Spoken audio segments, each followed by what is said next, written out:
Dipygus is the third full-length album from Dipygus, a Santa Cruz, California area death metal band, and one that has evolved over the years from kind of just a primitive old-school death metal idea towards something that becomes increasingly unique, a bit weird around every corner, and they've been experimental within each of their records thus far. I was expecting something probably a little bit more far out for where they've gone at this point, but they pretty much meet up with the expectations created by Wet Market, their EP that I reviewed later last year. And I think that some of the experiments that they approached on that EP are expanded upon, or at least used on this record, and it's a good representation of what this band is all about.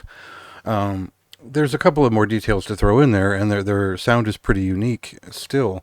But let's cut into a song to get a sense for maybe what's changed or what's just different in this recording.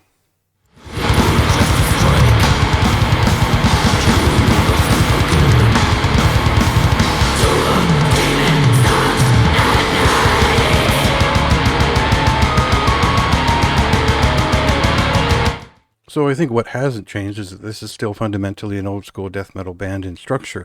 And well, I mean, in terms of they're playing a classic style of death metal that is heavily influenced by Autopsy. And I would say Autopsy up till about 1993 or so, and maybe even Abscess a little bit. But we've got some of the kind of death grind and early gore grind kind of influences in there too from Impetigo and Nuclear Death. But these are more in just how weird they get with it, the psychedelic exaggerations of things and whatnot.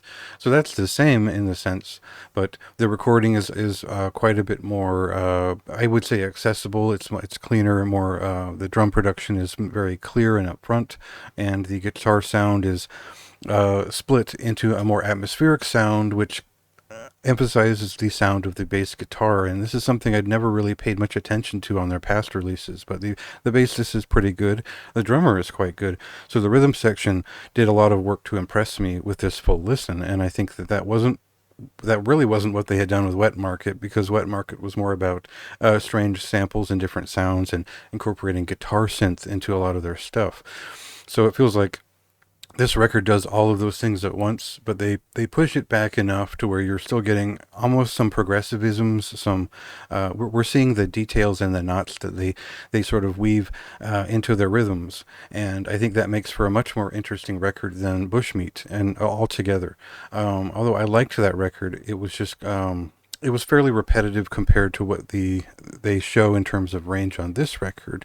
So we get a cleaner sound, maybe a bit more of an oeuvre overall, and some of those experiments. So it adds up to a pretty creative and I don't want to say it's like more professional, like that matters, but it's just a record that does more and speaks more to the personality of the band and all the subjects that they cover.